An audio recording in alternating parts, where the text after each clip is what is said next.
जय श्री राधे आप सभी को। बहुत से जीवों के मुख से हम ये सुनते हैं कि जो ये कहते हैं कि भगवान हमारी नहीं सुनते।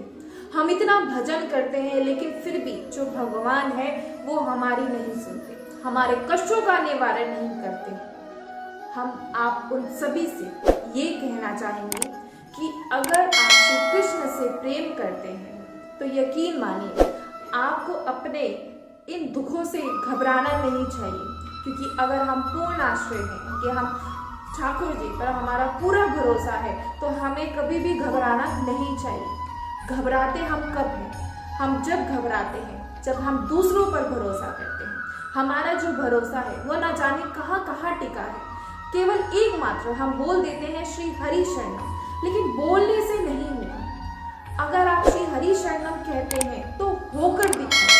तो यकीन मानिए अगर आप श्री हरि शरणम हो जाएंगे तो आपके कष्टों का निवारण करने के लिए श्री हरि अवश्य आएंगे। लेकिन बस फर्क इतना है कि हमें उन्हें बुलाना नहीं आता, हमें उन्हें पुकारना नहीं आता कि हम उन्हें कैसे पुकारें। उदाहरण, सबसे बड़ा उदाहरण आता है यहाँ द्रौपदी का। द्रौपदी भरी सभा में उसके वस्त्र उतारे जा रहे थे और ना जाने किन किन से वो आश्रय मांग रही थी। भीष्म पितामह से कहती है कि हे भीष्म पितामह, मैं आपकी पुत्र वधू हूँ, अगर आज इस सभा में मेरी लाज जाएगी तो आपकी कितनी बेइज्जती होगी। लेकिन किसी ने भी नहीं सुना। अपने पांचों पतियों से मांगती है, उनसे अपने पांचों पतियों से सहायता मांगती है, लेकिन उसमें से भी उनमें से कोई उसकी सहायता नहीं करता। हर जगह हर किसी से सहायता मांगती है। कौन नहीं था उस सभा में? हर कोई था, बड़े से बड़ा महापुरुष उस सभा में था, लेकिन द्रौपदी को क्यों नहीं बचाया? नहीं बचाया, किसी ने नहीं बचाया। और फिर सोचती है मैं क्या करूं, आज मेरी लाज जाएगी। तब उसे याद आता कि मेरा गोविंद है, मेरा कान्हा है, मेरा भाई है, मैंने उसे तो पुकारा ही नहीं। और जब द्रौपदी इतना सोचती है, वहाँ हस्तिनापुर में उसकी लाज जा रही होती है और वहाँ द्वारका में ठाकुर जी के समक्ष भोजन की थाली रखी है और वो भोजन नहीं पा रहे हैं। रुक्मिणी जी कहती हैं कि आज आप भोजन क्यों नहीं पा रहे हैं और आज आपकी आंखों में आंसू, आज आपका कौन सा भक्त जो है वो आज जिसे पीड़ा है। तो ठाकुर जी कहते हैं कि आज तो मेरी बहन द्रौपदी, जिसे भरी सभा में लज्जित किया जा रहा है, उसके वस्त्र उतारे जा रहे हैं। तो कहती हैं, रुक्मिणी जी कहती हैं कि प्रभु आप जाते क्यों नहीं? तो ठाकुर जी कहते हैं मैं कैसे जाऊं? वो जो मांग रही है, वो जहां से सहायता मांग रही है वो हर किसी से मांग रही है। वो गलत जगह गलत दिशा में अपनी सहायता मांग रही है। उसने एक बार भी मुझे नहीं पुकारा। वो एक बार क्या, वो एक मेरा पूरा नाम क्या, सिर्फ आधा ही सही मेरा नाम ले लें तो यकीन मानो मैं चली जाऊंगी। उधर द्रौपदी सबके समक्ष गिड़गिड़ाती है, कोई उसकी सहायता नहीं करता, कोई भी नहीं। तब उसे याद आता कि द्रौपदी तू गलत जगह आश्रय मांग रही है, तू गलत लोगों से सहायता मांग रही है। ये तेरी सहायता कैसे करेंगे कि जिसके जब मन में आया तुझे दाव पर लगा दिया, ये तेरी सहायता कैसे कर सकते हैं? किसी ने सहायता नहीं करी। तब उसे याद आता है, हे गोविंद, मैं तेरी शरण, आज अगर मेरी लाज जाएगी तो मेरा कुछ नहीं जाएगा। हम तो इस संसार कहते जो मनुष्य है, जो जीव है, इस संसार में बिना वस्त्र के आते हैं और बिना वस्त्र के चले जाते हैं। लेकिन अगर आज इस सभा में मेरी लाज जाएगी तो यकीन मानो सब ये कह देंगे कि उसके होते हुए, ठाकुर के होते हुए मेरी लाज कैसे गई।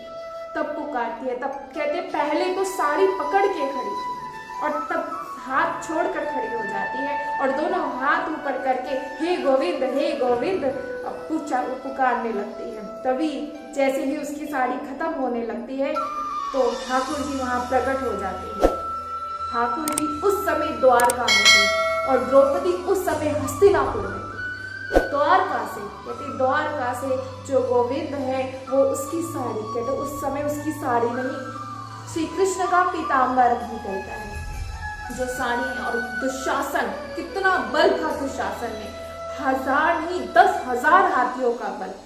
और खींचते खींचते, कहते हैं साड़ी को, उस पीताम्बर को खींचते खींचते वो थक जाता है और कर्ण देख लेता है। कर्ण कहता है कि हे दुशासन भाग जा, अब इसे बचाने वाला श्री कृष्ण आ गया।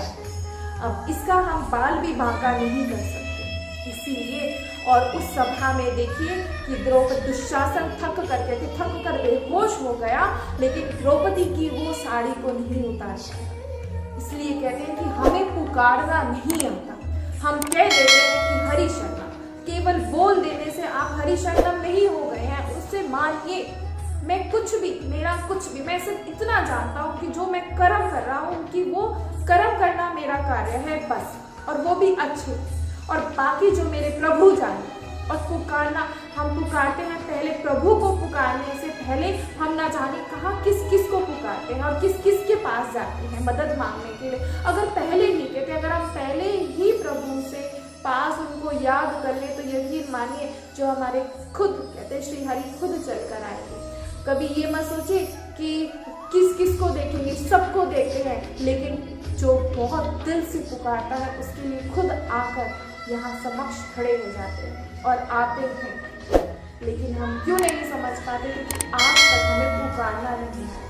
पुकार के देखिए, जरूर आते हैं और बहुत ही प्रेम करते हैं। ऐसा प्रेम कोई नहीं कर सकता, कोई भी। हमने कितने रिश्ते निभाए, कितने रिश्ते, न जाने कितने रिश्ते निभाए, लेकिन जो प्रेम ये करते हैं ना, उस प्रेम का कोई मोल नहीं है। आप पुकार के देखिए, इधर उधर मत भागे इधर उधर। सिर्फ मैं बोल दूँ, मैं मेरे ठाकुर, मैं आपकी शरण, मुझे और किसी शरण, मैं और किसी दूसरी शरण को जानता भी नहीं, मैं कहीं नहीं जाता, मैं सिर्फ आपके ही दर पर आता हूँ। और जब इतना भाव हम सब अपने भीतर ले आएंगे और जिस दिन हम हरि शरणम हो जाएंगे, यकीन मानिए उस दिन जो हमारे सर पर है वो ठाकुर जी का हाथ होगा और हमारा कोई भी बाल बांका नहीं कर पाएगा।